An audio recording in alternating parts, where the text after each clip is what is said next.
आदर, अभिनंदन, आभार, नमस्कार, आदाब, सत श्री अकाल, hello and a very good morning to all the ladies and gentlemen. I'm Deepak, the writer English trainer, life coach and motivation speaker. So today I'm back with a new lesson of English speaking, the very important lessons of spoken English. So इसमें हमने 60 important lessons को add किया है. तो आज next lesson है, तो चलिए शुरू करते हैं. अक्सर आपने कुछ सेंटेंसेस सुने होंगे, जैसे कि हम बोलते हैं द बाइक इज़ डर्टी. क्या बोला मैंने? The bike is dirty. या फिर मैंने बोला बाइक इज़ डर्टी.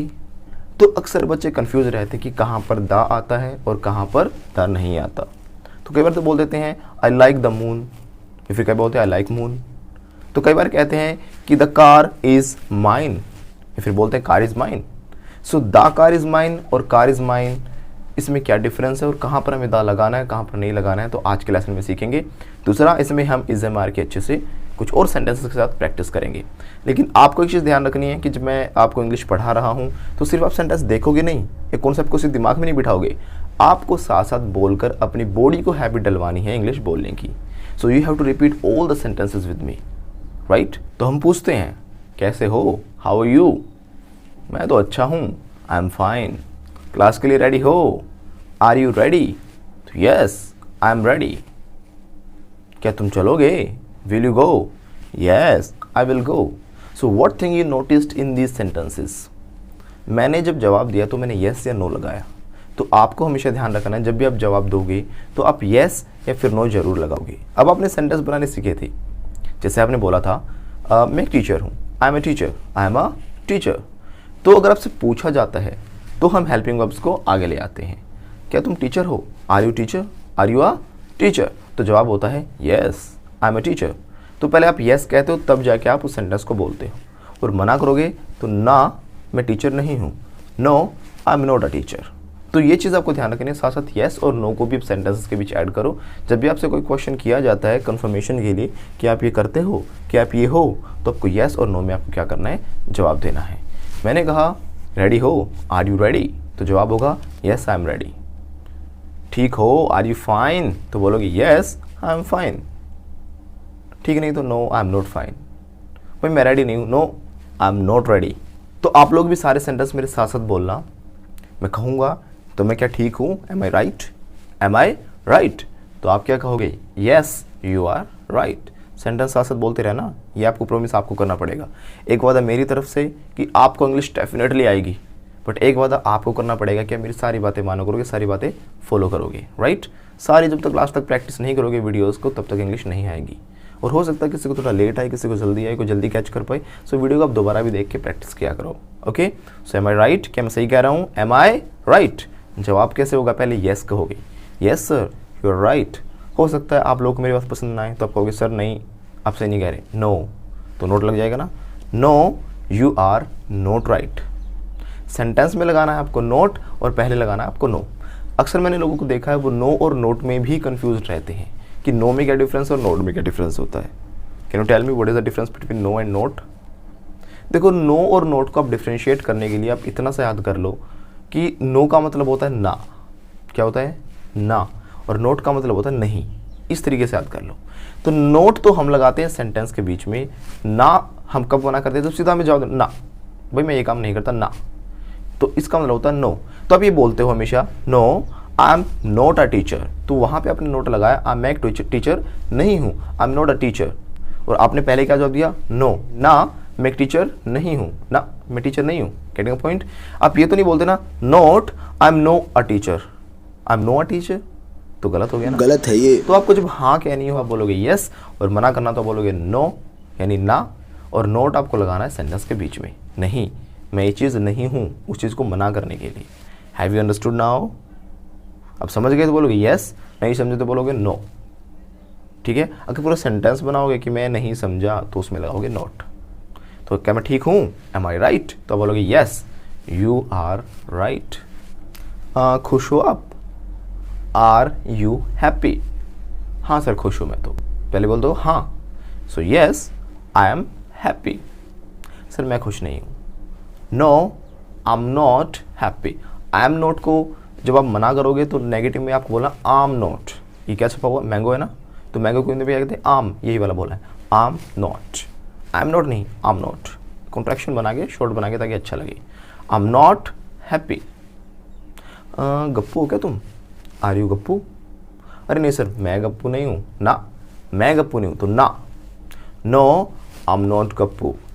ये गप्पू हो गया? Is he Gappu? तो हाँ सर ये गप्पू है। Yes he is Gappu. अच्छा ये मोन्टू है, तो पूछें कैसे? इज आ गया आएगा ना। Is he Montu? तो हाँ सर ये तो मोन्टू है। Yes he is Montu. और ही इज को छोड़ना बोलते हैं his, he is Montu. Sir क्या ये कुर्सी खाली है, मैं इस पर बैठ जाऊं? तो खाली के लिए बोलते हैं free. Is it free? Is it free? हाँ ये खाली है, इस पर आप बैठ सकते हो आराम से।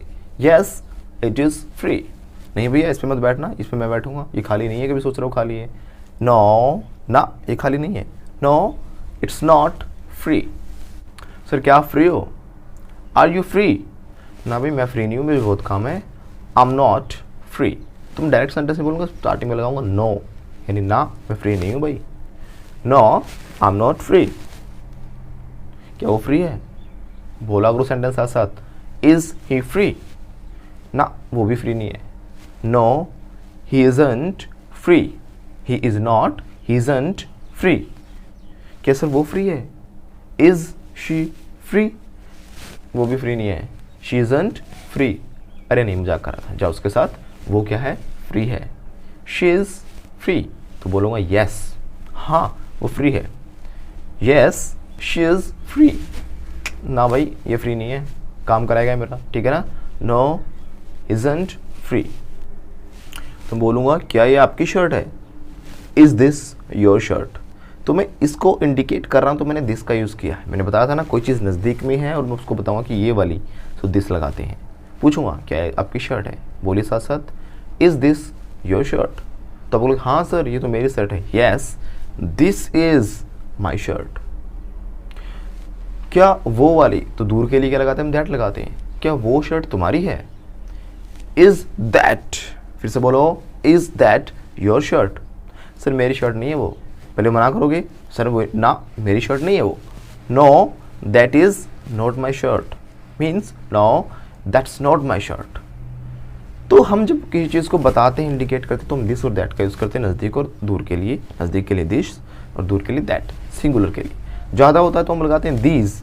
क्या ये सारी बुक्स तुम्हारी हैं? दीज लगाएंगे क्योंकि नज़दीक है। Are these your books? लेकिन अगर दूर हैं so are those your books? तो कहोगे हाँ सर ये मेरी बुक्स हैं। Yes these are my books. मना करोगे सर मेरी बुक्स नहीं है वो। नो दोज आर, बोलो no those are not my books, यानी वो मेरी बुक्स नहीं है। नो मना करोगे पहले, no those are not my books. इसी प्रकार से जब हम किसी की बताते हैं, होगा मेरी है तो लगाते हैं हम माई, उसकी है तो लगाते हैं हम हिज, लड़की किसी की है कि उस लड़की की सर तो लगाते हैं हर, आपकी है तो लगाते हैं योर, उनकी लगाते हैं तो देयर। यह आपने अब तक सीखा है। लेकिन अक्सर क्या होता है कि कुछ ऐसी चीज़ों के लिए हम बताते हैं जब हमें इशारा करने की ज़रूरत नहीं होती, कि हम कहते हैं मैं उस शर्ट की बात कर रहा हूँ जो कल मैंने खरीदी थी। तो उस कंडीशन में हमें दा लगाना होता है। दा कब लगाना होता है? जब हम उसी चीज़ की बात करें जिसके बारे में या तो हमें पता है या उसको हम इंडिकेट कर रहे हैं, या फिर हमने उस चीज़ को पहले देखा या पहले हमने उसके बारे में कुछ किया है। यानी जिस चीज़ के बारे में पहले से ही पता है लेकिन इशारा करने की ज़रूरत नहीं है। एग्जाम्पल दूंगा तो अच्छे समझ में आ जाएगी बात। जैसे मैंने कहा कि आप पूछोगे सर ये कौन सी शर्ट है, पहचान में नहीं आया मुझे। ये वो शर्ट है जो मैंने एसन से खरीदी थी। तो मैंने कहा दिस इज़ द शर्ट। दा मैंने इसलिए लगा क्योंकि वो शर्ट है। This is the shirt which I bought from Pitampura. This is the shirt which I bought from Essen. This is the shirt which I bought from, तो द शर्ट लगाया ना मैंने। दा क्यों लगाया? क्योंकि मैं उस शर्ट के बारे में बता रहा हूँ।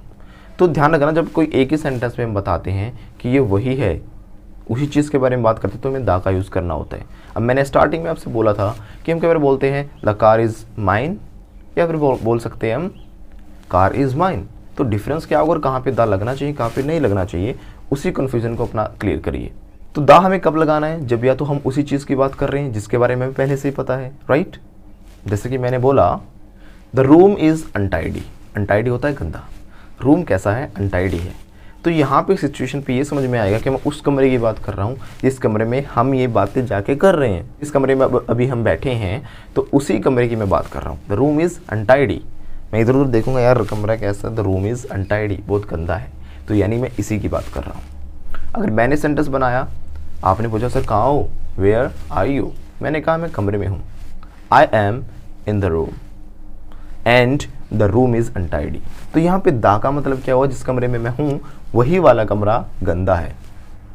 अगर मैंने बोला होता I am in the room and a room is untidy, इसका मतलब हो जाता कि मैं तो कमरे में हूँ, पता नहीं एक कमरा ऐसा है कोई ना कोई कि जो कि गंदा है। तो एक छोटी सी चीज़ से मीनिंग भी बहुत बड़ा बदल सकता है, ध्यान रखना इस चीज़ को। अगर आपने बोला सर आपने तो शर्ट पहन रखी है और आपने फिर बोल दिया द शर्ट इज़ टॉर्न, तो मैं समझूंगा कि यही शर्ट फटी हुई है, तो मैं अपनी शर्ट को चेक करूंगा अच्छे से, भाई कहाँ से फटी हुई है, कभी बेइज्जती ना हो जाए। तो the shirt is torn mean to say आपने इसी शर्ट की बात की है। मैंने आपको एक शर्ट पकड़ाई, ये लो शर्ट पकड़ो, टेक दिस शर्ट, राइट, और मैंने कह दिया दैट शर्ट इज़ टॉर्न, इसका मतलब क्या हुआ, यही वाली शर्ट फटी हुई है। तो दा का मतलब ये होता है। अगर मैंने दा की जगह आ लगा दिया होता, अ शर्ट इज़ टॉर्न, तो आप सभी शर्ट को ढूंढते रह जाते और हो सकता था मैं इसी को कहना चाह रहा था। तो दा में आ में ये डिफरेंस है, दा मिनटू से यही शर्ट और आ मतलब कोई भी एक शर्ट। मैंने कहा कि मैं बाइक पर हूँ, I am on the bike, और बाइक जो है पंक्चर हो रखी है, the bike is punctured. Bike कैसे है, पंक्चर हुई है, द बाइक इज़, बोलो साथ साथ, the bike is punctured. I am on the bike and the bike is punctured. The bike is punctured mean to say कि मैं जिस बाइक से आ रहा हूँ, जिस बाइक पे बैठा हूँ वो क्या हो गई, पंक्चर हुई है। तो दा उसके लिए हुआ। अगर मैंने दा नहीं लगाया होता, इसका मतलब मैं बाइक पर हूँ, I am on the bike, यानी बाइक से मैं आ रहा हूँ, and a bike is punctured, पता नहीं किसी की बाइक है, कोई बाइक है वो पंक्चर हुई है। तो छोटी चीज़ की मीनिंग बदल गया ना। अब हो सकता है सामने वाला आपका वेट करता रहे और आप कहना चाह रहे हो किसी की बाइक पंक्चर हो रखी है और आप वहाँ पे वेट करते रहो कि आएगा, ये तो आ गया, भाई तो पंक्चर बता रहा था, तू इतनी जल्दी कैसे आ गया, राइट। हो सकता है आप किसी और की बता रहे हो और सामने वाला सोच जाए कि आपकी बाइक पंक्चर हो रखी है। तो दा से मीनिंग में टोटली डिफरेंस आ जाता है। हमें दा अक्सर उन जगहों पे लगाना होता है जो चीज़ें दुनिया से यूनिक है, उन जैसा दुनिया में कुछ और है नहीं, वो सिर्फ अलग है, किसी ना किसी तरीके से उसकी एक अलग आइडेंटिटी है। तो जैसे मैं कहूँ सूरज के बारे में तो मैं बोलूँगा द सन, चांद के बारे में द मून, इस दुनिया के बारे में द वर्ल्ड। मैं किसी नदी की बात करूँ the Ganga, the Brahmaputra, right. तो ये सब कुछ क्या है एक पर्टिकुलर ऐसी चीज़ें जो सिर्फ एक ही हैं, इनकी एक अलग आइडेंटिटी है। The earth, the Jupiter, the river गलत हो गया, क्यों, क्योंकि मैंने किसी एक रिवर की बात नहीं की। अगर मैं कहता द नील रिवर तो दा लगाता मैं, I am talking about the Nile river, क्यों, क्योंकि वो एक अलग है, लेकिन रिवर तो सारी ही हैं। तो ऐसे हम दा का यूज़ करते हैं।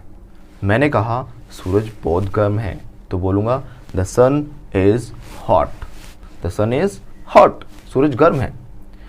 लेकिन एक चीज़ ध्यान रखना, यहाँ पे मैंने द सन इज़ हॉट तो बोला, इसी सेंटेंस का एक और मीनिंग भी जाता है। जब हम कहते हैं ना धूप बहुत तेज़ निकली हुई है, धूप बहुत तेज़ है, तो इसकी इंग्लिश भी क्या होती है, द सन इज़ हॉट। अब बाहर निकलो, हम देखो बहुत गर्मी है तो बोलोगे the sun is very hot. Got my point. यहाँ पे ये नहीं कि सूरज गर्म है, यहाँ पे इसका मीनिंग हो रहा है कि धूप तेज़ निकली हुई है।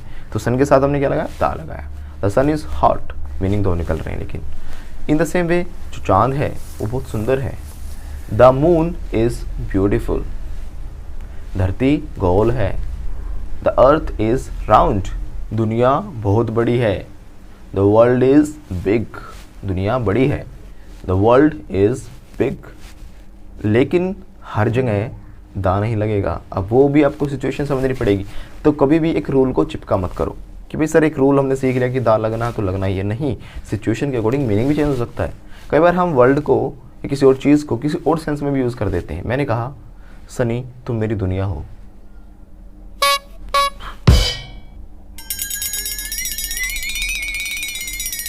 हाँ, you are my world Sunny, you are my world Sunny, you are my world. तो यहाँ पे मैं दा नहीं लगाऊंगा, क्यों, क्योंकि मैंने उस दुनिया की बात नहीं की जो सबके लिए दुनिया है, मैंने एक अलग से आइडेंटिटी बताई है, मेरी दुनिया। तो यहाँ पे मेरी दुनिया एक आइडेंटिटी हो गई, तो इसलिए मैं यहाँ पे दा नहीं लगाऊंगा और मैं अलग सेंस में कह रहा हूँ, you are my world Sunny, you are the my world नहीं, वो दुनिया नहीं, ये दूसरी दुनिया है जो मेरी दुनिया है। Have you understood? तो यहाँ पे हम दा नहीं लगाएंगे। तुम मेरा मून हो, यू आर माई मून। अब ये मेरा मून जो है ये वो वाला मून नहीं है जो आप समझ रहे हो, दा मून, ये मेरा मून है, तो इसकी आइडेंटिटी होगी मेरा मून, राइट। तो हम किसी को चांद कह देते हैं, किसी को हमारी दुनिया कह देते हैं। सो वहाँ पर हमें दा नहीं लगाना। तो सिचुएशन आपको समझनी है, कहाँ पर दा आना चाहिए, कहाँ पर नहीं आना चाहिए। अक्सर बच्चे इस चीज़ में भी कंफ्यूज होते हैं कि सर दा होता है या फिर दी होता है। एक्चुअली होते दोनों सही हैं, राइट। यानी होता तो एक ही वर्ड है, लेकिन इसके पीछे एक रूल होता है, दा भी होता है और दी भी होता है। दी हम तब बोलते हैं जब हमें कोई वर्ड जो है वो स्टार्टिंग उसकी हो रही हो AEIOU, यानी वोवल जो साउंड्स होते हैं उनसे कोई स्टार्टिंग हो रही हो। जैसे मैंने बोला अम्ब्रेला, सो दी अम्ब्रेला, तो उसके लिए जो आगे दा आएगा उसे हम दा नहीं बोलेंगे, उसे बोलेंगे दी अम्ब्रेला। लेकिन जो कॉन्सोनेंट साउंड्स हैं हमारे जो बाकी बच गए BCDFGH JKL, जो बाकी बच गए हमारे AEIOU को छोड़कर, उन सब के साथ हम जो लगता है दा उसे बोलते हैं द, राइट। लेकिन जो वोवल साउंड के साथ है वो है दी। सो मैं बोलूँगा अम्ब्रेला, तो वोवल साउंड आ गया अम्ब्रेला, दी अम्ब्रेला। मैंने बोला कप, तो बोलूँगा the cup, the shirt, the watch, the watch या दी वॉच, द वॉच। तो मैंने बोला अम्ब्रेला, तो वोवल साउंड है, तो बोलेंगे the umbrella, the ultimate, the honest person, I am talking about the honest person, the universe, the world. तो जहां पर हमारा कॉन्सोनेंट साउंड आ रहा हो तो हम बोलेंगे दा, जहां पर वोवल साउंड आ रहा है तो हम बोलेंगे दी। हालांकि स्पोकन में आप कैसे भी बोल सकते हो, कोई इश्यू नहीं है इस चीज़ के ऊपर, लेकिन फिर भी कभी ये रूल था, लेकिन टाइम के अकॉर्डिंग ये अब रूल जो है फीड आउट हो चुका है, अब इसको कोई इतना सोच कर यूज़ करता नहीं है। तो स्पोकन में दैट इज़ जस्ट ओके, आप कैसे भी बोलो ये चीज़ें नोट नहीं की जाती, बस आपका जो आप बातें कहना चाह रहे हो वो क्लियर होनी चाहिए, आपके थॉट सामने वाले के पास अच्छे से जाने चाहिए।